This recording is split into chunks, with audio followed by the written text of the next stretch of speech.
Salut la team, on se retrouve pour un nouveau débrief sur les dernières infos du mercato de la journée, avec l'affaire Pogba qui reste toujours en suspens. Après la réduction de sa suspension pour dopage à 18 mois, le milieu de terrain français n'a toujours pas de club. Selon l'équipe, l'Olympique de Marseille veut s'attacher les services du joueur de 31 ans.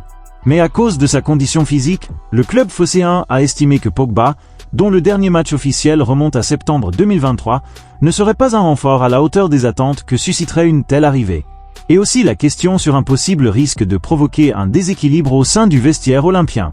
Toutefois, le club ne ferme pas totalement la porte aux Français pour le prochain mercato estival. Toujours en France, le PSG écarte toute option pour Salah. Selon les informations du Parisien, l'ailier de Liverpool a été longtemps suivi par les dirigeants franciliens, et désormais, Salah, même potentiellement libre en juin prochain, ne correspond plus au profil recherché par le conseiller sportif Luis Campos et l'entraîneur Luis Enrique. Et sa double confrontation complètement manquée contre le PSG a d'ailleurs dû conforter les dirigeants parisiens dans leur idée de passer leur chemin. Maintenant, parlons d'un gros dossier du PSG. Donnarumma, le gardien italien de 26 ans, sous contrat jusqu'en juin 2026, discute actuellement d'une prolongation avec le club parisien. Son agent, Enzo Raiola, a confié à l'équipe que les discussions pour un nouveau contrat sont en cours depuis l'été dernier. Et même si la situation reste difficile à cause du fair-play financier, Raiola reste confiant et a précisé que les échanges sont positifs, même si aucun accord n'a encore été trouvé. De plus, il reste encore 1 an et demi de contrat pour son joueur, donc pas de stress. Asensio, lui, pourrait définitivement quitter le club. Prêté sans option d'achat à Aston Villa, Marco Asensio, 29 ans, sous contrat jusqu'en juin 2026, pourrait s'installer sur le long terme en Angleterre. Selon le journaliste Nicolo Chira, les Villans prévoient d'acheter définitivement le milieu offensif du Paris Saint-Germain cet été. Le club souhaite proposer un contrat de 3 ans à l'ancien joueur du Real Madrid, qui retrouve un second souffle avec le maillot de Villa.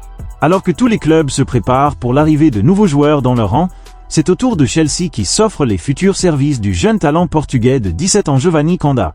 Alors que Manchester United semblait le mieux placé dans ce dossier, le club londonien a négocié en secret et bouclé une opération estimée entre 45 et 50 millions d'euros, selon plusieurs sources étrangères. Le jeune talent portugais restera au sein de son club la saison prochaine et rejoindra l'Angleterre en juillet 2026. Il sera alors lié aux Blues jusqu'en juin 2033. Manchester United cherche également un nouveau buteur pour la saison prochaine. Dans cette optique, les Red Devils pensent logiquement à Victor Gyökeres, 26 ans. Le Suédois continue d'empiler les buts avec le Sporting, 40 réalisations en 41 matchs, mais aussi 10 passes décisives, et retrouverait son ancien entraîneur Ruben Amorim, qu'il apprécie énormément, en rejoignant Old Trafford. Le club portugais pourrait néanmoins réclamer 100 millions d'euros pour céder son buteur, lequel a déjà évolué en Angleterre sous les couleurs de Brighton, Swansea et Coventry.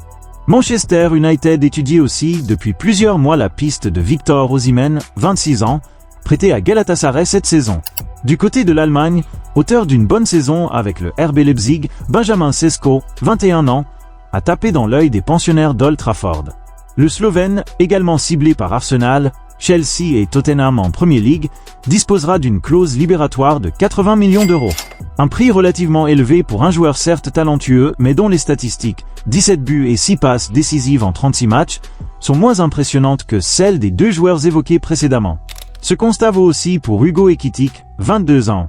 Le Français, qui cumule 19 buts et 8 passes décisives en 38 matchs, s'est totalement relancé en Allemagne après son échec au Paris Saint-Germain. L'Eintracht Francfort, spécialiste des belles ventes, espère toutefois obtenir 80 millions d'euros pour l'ancien Parisien. C'est beaucoup pour un joueur qui a besoin de confirmer sur la durée. Jean-Philippe Mateta, 27 ans, un autre attaquant français, est lui plus accessible pour Manchester United puisque Crystal Palace réclamerait entre 47 et 60 millions d'euros, selon les différentes sources britanniques, pour céder son meilleur buteur, 15 buts et 3 passes décisives en 33 matchs cette saison. À Manchester United de faire le bon choix, ce qui est assez rare depuis quelques années. On termine avec le possible rencontre entre le Real Madrid et PSG en demi-finale de la Ligue des Champions. Même s'il préfère éviter de se projeter, l'attaquant madrilène a déclaré « J'ai passé 7 ans à Paris, j'y ai vécu des moments incroyables. Je ne suis pas du genre à ne voir que le négatif, je sais être reconnaissant. Bien sûr que je lui serrai la main. Et pas d'inquiétude, je ne cracherai pas dans ma main avant de la lui tendre. » Voilà un Mbappé sans rancune, qui est prêt à saluer aussi bien Nasser Al-Khelaifi que Luis Enrique, l'entraîneur du PSG, qui, il faut le dire, a bien redressé le club après le départ du crack français. Merci d'avoir regardé cette vidéo jusqu'à la fin et on se retrouve bientôt pour de nouvelles actualités sportives.